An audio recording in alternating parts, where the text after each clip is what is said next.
है guys, this is Saket Sinha. आज हम लोग बात करने वाले हैं class 10th ICSE English literature के बारे में कि इंग्लिश लिटरेचर में तुम 95 या उससे ज्यादा स्कोर कैसे कर सकते हो। ठीक है, तुम्हें कौन कौन से पॉइंट फॉलो करना चाहिए, कौन कौन से वो इफेक्टिव पॉइंट है जिसे फॉलो करके तुम 95 प्लस स्कोर कर सकते हो। यार मैंने बहुत सारा वीडियो तुम्हारा देखा है, इसके ऊपर बना हुआ है, यूट्यूब पे मैंने देखा, लेकिन किसी भी वीडियो में मैंने ये सब इफेक्टिव पॉइंट्स मैंने नहीं देखे। कुछ कुछ पॉइंट भले कॉमन हो सकते हैं, लेकिन ये सब जो मैं इफेक्टिव पॉइंट बताने वाला हूँ वो तुम्हें और कोई वीडियो में नहीं मिलने वाला। प्लीज लास्ट तक इस वीडियो को देखना, लास्ट तक मेरे साथ बने रहना। ऐसे बहुत फालतू के वीडियो देखते हो, मैं तुम्हारा 8-10 मिनट जरूर लूंगा, लेकिन ये 8-10 मिनट तुम्हारे लिए बहुत यूजफुल हो गए। हर एक सेकंड तुम्हारा यूजफुल होगा एंड आई प्रॉमिस कि इंग्लिश लिटरेचर से फिर और भी कोई तुम्हारा डाउट नहीं बचेगा और तुम्हें कोई वीडियो देखने का जरूरत नहीं पड़ेगा। ठीक है, तो मैंने पूरा चार्ट की तरह बनाया हुआ है। ठीक है, मैं एक एक करके पॉइंट पे आऊंगा, मैं हर एक पॉइंट पर एक एक करके आने वाला हूं। ठीक है, तो सबसे पहले तुम्हें क्या करना है, सबसे पहला काम, अभी तुम्हारा जितना भी समय बच रहा है एग्जाम में, सबसे पहला काम तुम्हें करना है कि हमें पहले मिशन सेट करना है। मिशन सेट करने से क्या मतलब है, गोल सेट होना चाहिए कि हमें कितना नंबर चाहिए। ठीक है, तो हमने सेट किया कि हमें 95 प्लस स्कोर चाहिए, इंग्लिश लिटरेचर में 95 प्लस चाहिए। कम क्यों करेंगे, कम नहीं करेंगे, 95 प्लस चाहिए तो चाहिए। तो अब 95 प्लस पहुंचने के लिए हमें कौन कौन से पॉइंट है जो कि फॉलो करने पड़ेंगे, हमें कौन कौन से हार्ड स्टेप्स लेने पड़ेंगे, हमें क्या क्या मेहनत करना है, हमें करना क्या क्या है। तो सबसे पहला पॉइंट हमारे लिए क्या है कि वर्कबुक बनाना है, और वर्कबुक का हर एक क्वेश्चन बनाना है। स्कूल ने यार हमें वर्कबुक प्रोवाइड किया होगा। ठीक है, तो वर्कबुक इतना मोटा सा होता है, इतना मोटा सा वर्कबुक होता है, poem, stories, merchant of Venice सभी का वर्कबुक हमें प्रोवाइड किया गया होगा स्कूल की तरफ से। तो जो वर्कबुक हमें मिला है उसका हर एक क्वेश्चन हमें लगाना है। मान लो तुमने कोई पोएम पढ़ा है, ठीक है, या फिर तुमने कोई स्टोरी पढ़ा है या मर्चेंट ऑफ वेनिस का कोई एक्ट सीन पढ़ा है, तो उसका पढ़ने के बाद, उसे पढ़ने के बाद तुम्हें तुरंत आना है वर्कबुक पर। ठीक है, पूरा पहले पढ़ के समझ लो, उसके बाद वर्कबुक पर आना है। और वर्कबुक से क्वेश्चन बनाने का फायदा ये होगा कि तुम्हारा प्रैक्टिस हो जाएगी एग्जाम में तुम्हें किस तरह से लिखना है, और तुम्हारा जो इंपॉर्टेंट कीवर्ड है वो तुम्हें आइडेंटिफाई करने आ जाएगा। और कितना लिखते हैं, मतलब कि एक क्वेश्चन दिया रहता है ना, मान लो एक क्वेश्चन दिया हुआ है, ठीक है, तो उसमें 3 नंबर का है, 4 नंबर का है, तो जो क्वेश्चन है उसमें फालतू का नहीं लिखना है, हमें क्या करना है, अप टू द मार्क लिखना है, बिल्कुल परफेक्ट लिखना है। तो परफेक्ट लिखने के लिए हमें लिखने का प्रैक्टिस होना चाहिए, और लिखने का प्रैक्टिस के लिए हमें वर्कबुक बनाना है। तो वर्कबुक में जितना भी क्वेश्चन दिया रहे, तुम्हारे पास अभी भी एनफ टाइम बचा है। जैसे मैं ये वीडियो अक्टूबर में शूट कर रहा हूँ, अभी तुम अगर ये वीडियो देख रहे हो तो भी तुम्हारे पास एनफ टाइम है कि तुम अच्छे से लाइन बाय लाइन स्टोरी या फिर पोएम जो भी है उसे अच्छे से पढ़ करके उसके बाद तुम अपना वर्कबुक करो। और वर्कबुक करने के बाद तुम्हें अपने टीचर से चेक भी कराना है कि वर्कबुक में तुम सही सही जा रहे हो कि नहीं, मतलब सही सही आंसर लिख पा रहे हो कि नहीं। और वर्कबुक करने का एक और फायदा है कि तुम्हारा रिवीजन भी हो जाएगा। तुम्हारा वर्कबुक सॉल्व करना बहुत बहुत बहुत जरूरी है, चाहे तुम्हारे पास कितना भी टाइम बाकी है, मान लो कि 2 महीना ही बाकी है एग्जाम में, फिर भी जो पढ़ रहे हो उससे तुम्हें वर्कबुक प्रैक्टिस करना बहुत जरूरी है। ठीक है, अगला पॉइंट है हमारा क्या है, समरी लिखना चाहिए। हमें समरी लिखना चाहिए किसका, पोएम का और मर्चेंट ऑफ वेनिस का, मर्चेंट ऑफ वेनिस का और पोएम का। भाई स्टोरी जो हम पढ़ रहे हैं उसका तो समरी लिख नहीं पाएंगे क्योंकि बहुत ज्यादा लंबा हमारे लिए स्टोरी हो जाता है।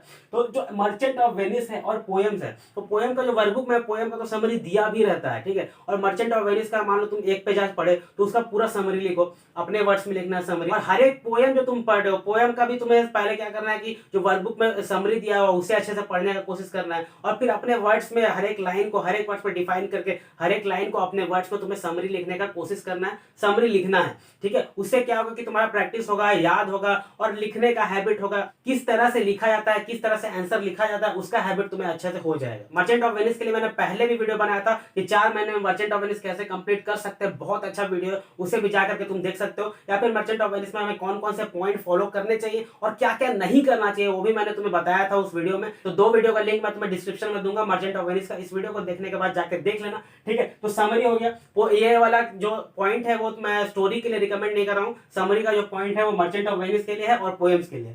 अगला पॉइंट हमारा है कि हमें कितना घंटा पढ़ना चाहिए। ठीक है, सेल्फ स्टडी हमें कितना घंटा करना चाहिए। भाई ये सब के लिए अलग अलग होता है, ये सभी स्टूडेंट्स के लिए अलग अलग होता है। फिर भी मान लो कोई एक एवरेज बंदा है, ठीक है, जो अभी वीडियो देख रहा है, अभी अक्टूबर में मैंने ये वीडियो शूट किया है, उसे कम से कम अब 5 घंटा वीकली लगातार पढ़ना चाहिए। 5 घंटा वीकली इंग्लिश लिटरेचर को देना चाहिए अगर वो एवरेज है। ठीक है, अगर उसने बहुत ज्यादा अपना सिलेबस कंप्लीट नहीं किया है, लेकिन कुछ कुछ होगा जिसने बहुत अच्छा से करके रखा होगा, कुछ कुछ बच्चे होंगे जो बहुत अच्छा करके रखे होंगे, बहुत सारा सिलेबस कंप्लीट करके रखे होंगे, बहुत कुछ पढ़ के रखे होंगे, उनके लिए 5 घंटा करने का जरूरत नहीं है। उनका जो वीक सब्जेक्ट है या फिर वो सब्जेक्ट जिसपे ज्यादा प्लानिंग या बहुत ज्यादा कंप्लीट नहीं हुआ है, उस सब्जेक्ट पर तुम दे सकते हो। लेकिन अगर जिसने अच्छा सा नहीं किया है उसे कम से कम, मैं कम से कम ले रहा हूँ, कम से कम 5 घंटा अब इंग्लिश लिटरेचर को वीकली देना होगा। ठीक है। और जिसने बिल्कुल भी नहीं पढ़ा है, जिसने बिल्कुल भी नहीं पढ़ा है, उसे तो कम से कम 7 घंटा अभी देने का जरूरत है। और अगर तुम ये वीडियो देख रहे हो नवंबर, दिसंबर या जनवरी में, तो उस हिसाब से अपना तुम्हारा टाइम बढ़ा सकते हो, सेल्फ स्टडी टाइम, किस तरह से तुम्हारा प्रिपरेशन है उस हिसाब से तुम अपना सेल्फ स्टडी टाइम बढ़ा सकते हो, ठीक है। तो मैं मान रहा हूँ कि अक्टूबर में तुम ये वीडियो देख रहे हो, तो अक्टूबर, नवंबर, दिसंबर, जनवरी, ठीक है, फरवरी में तुम्हारा एग्जाम होता है, फरवरी का लास्ट में होता है, लेकिन मैं फरवरी को काउंट नहीं कर रहा हूँ, 4 महीना ले रहे हैं, अक्टूबर से जनवरी का 4 महीना हम ले रहे हैं, ठीक है। तो 4 महीना है हमारे पास, 4 महीना में होता है 4 वीक, यानी कि 16 वीक, 16 वीक है हमारे पास। और कोई 5 घंटा सेल्फ स्टडी कर रहा है, तो 16 इंटू 5 कितना हो गया, 80 घंटे, टोटल 80 घंटा हमारे पास। अभी भी हमारे पास 80 घंटा है, 80 घंटा में हम लोग पूरा इंग्लिश लिटरेचर को अच्छे से कंप्लीट कर सकते हैं। और ये 80 घंटा मुझे लगता है कि बहुत लोगों के लिए कम पड़ जाएगा, ठीक है, क्योंकि सबका स्पीड तो सेम होता नहीं है, पढ़ने का, समरी लिखने का, क्वेश्चन बनाने का, सबका स्पीड सेम नहीं होता है। इसलिए इसे 80 घंटा तक बढ़ाकर तुम लोग 120 घंटा भी कर सकते हो। तो जिसका जैसा रिक्वायरमेंट है वैसा कर सकता है। मैंने एक एवरेज लिया है, जनरल आइडिया मैंने तुम्हें दिया है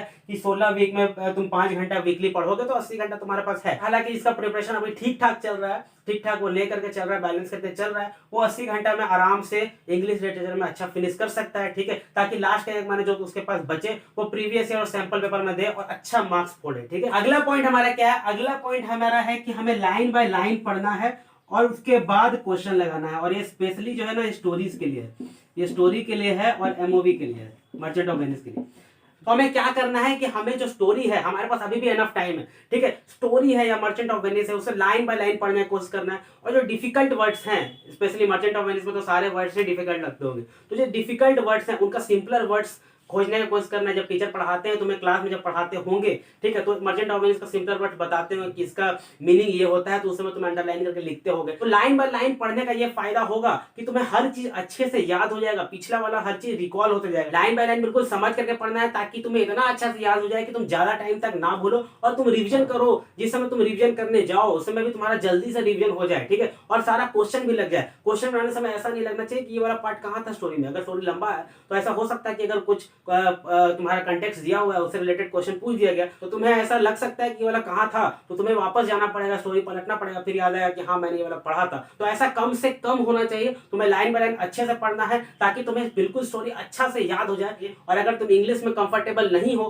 तो तुम इसे हिंदी में कन्वर्ट करके कर सकते हो। हालांकि इंग्लिश में ही तुम्हें करना चाहिए, लेकिन अगर तुम कंफर्टेबल नहीं हो तो तुम कर सकते हो, ठीक है। तो तुम लाइन बाय लाइन पढ़ोगे, लाइन बाय लाइन पढ़ोगे, उसके बाद बुक में जितना क्वेश्चन है उसे तुम लगाओगे, बुक में जितना क्वेश्चन है उसे लगा लोगे। उसके बाद तुम्हारे पास अगर टाइम है, ठीक है, तो तुम चैप्टर वाइज प्रीवियस ईयर भी बना सकते हो, या तो फिर तुम्हारा अगर सिलेबस जल्दी खत्म हो रहा है या तो सिलेबस अच्छा फ्लो में चल रहा है, तो जितना क्वेश्चन तुम बनाए हो उसके बाद तुम प्रीवियस ईयर पे जा सकते हो, प्रीवियस ईयर बना सकते हो, ठीक है। लाइन बाय लाइन भी पढ़ लोगे सारा, तुम story, merchant of Venice, poem, ठीक है, क्वेश्चन भी सब कर लोगे वर्कबुक का, फिर प्रीवियस ईयर भी कर लोगे, तो फिर कौन रोकेगा। जो मिशन सेट किया है उसे पूरा करने से तुम्हें कौन रोक लेगा, कोई नहीं रोक सकता। इतना कर लोगे ना, उसके बाद तुम्हारा कॉन्फिडेंस जो इतना बढ़ जाएगा ना, जब सारा क्वेश्चन सॉल्व होने लगेगा प्रीवियस ईयर, तो फिर लगेगा कि इंग्लिश बहुत आसान हो गया है, ठीक है, इंग्लिश लिटरेचर इतना आसान हो गया कि आसानी से 100 मार्क्स भी मैं फोड़ सकता हूँ, तुम्हें ऐसा लगने लगेगा, ठीक है। अगला पॉइंट है हमारा, लास्ट पॉइंट है, जो कि वीडियो को ज्यादा बड़ा नहीं कर रहे हैं, ज्यादा नहीं बोल रहा हूँ, ठीक है। तो रिवीजन करना है हमें। मैं हमेशा कहता हूँ revision is directly proportional two marks.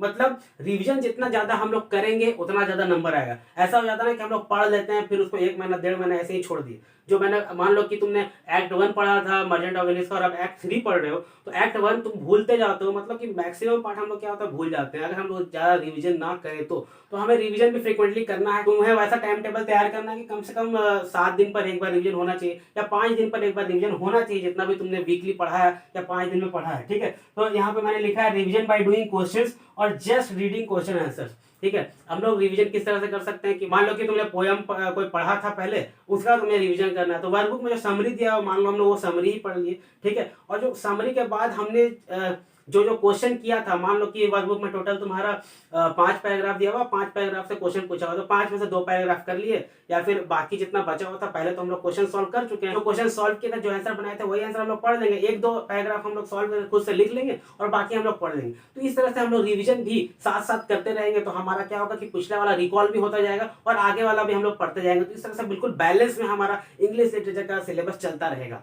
और स्पेशली स्टोरी के लिए यार होता है ना कि अगर बहुत लंबा स्टोरी रहा तो हम लोग भूलते जाते हैं पिछला। तो अगर बहुत बार तुम भूल रहे हो तो बार बार तुम्हें पढ़ना है। कितना भूलोगे यार, 1 बार 2 बार 3 बार 4 बार 5 बार, ठीक है 10 बार पढ़ो अगर तुम भूल जाते हो तो। लेकिन तुमने जो ये सेट किया ना 95 प्लस, तो 95 प्लस लाना है तो लाना है, ठीक है 10 बार पढ़ो अगर तुम भूल जा रहे हो तो इन सब पॉइंट्स के अलावा जो मैंने पॉइंट्स तुम्हें बताए हैं 95 प्लस स्कोर करने के लिए, उसके अलावा मेरा एक्स्ट्रा टिप ये रहेगा कि 50 वीडियो मत देखना अब जाकर, ठीक है जो जरूरत रहे वही वीडियो देखो। हमारा आदत क्या होता है कि हम लोग यूट्यूब खोलते तो ये वीडियो भी देख लेते हैं, ये वीडियो भी देख लेते हैं, चाहे वो मेरा ही क्यों ना हो। अगर तुम्हें जरूरत नहीं है तो मत देखना, ठीक है। तो टाइम बर्बाद करने का जरूरत नहीं है। जो मैंने बताया है उसे अगर तुम फॉलो करोगे तो कंफर्म है तुम्हारा 95 प्लस आएगा ही आएगा, ठीक है अगर तुम अच्छे से फॉलो करते हो तो, ठीक है। और अगर तुम्हें कोई प्रॉब्लम हो या तुम्हें कोई सजेशन हो कि इसमें और कुछ ऐड होना चाहिए था या मैंने इसमें कुछ गलत बोल दिया हो, तो तुम मुझे कमेंट बॉक्स में कमेंट करके बता सकते हो। वीडियो पसंद नहीं आया तो तुम डिसलाइक कर सकते हो और कमेंट में तुम मुझे बता सकते हो कि मैंने क्या गलत बोला है या फिर तुम्हें यह पसंद नहीं आया इससे डिसलाइक कर रहे हो। और वीडियो पसंद आया हो तो इस वीडियो को ज्यादा से ज्यादा शेयर कर दो अपने ग्रुप्स में, व्हाट्सएप ग्रुप में शेयर कर दो, जो तुम्हारे दोस्तों का ग्रुप है सभी के लिए वीडियो बहुत इंपॉर्टेंट है। और जाते जाते चैनल को सब्सक्राइब कर देना, वीडियो को लाइक कर देना और तब तक के लिए पढ़ते रहो। Bye bye.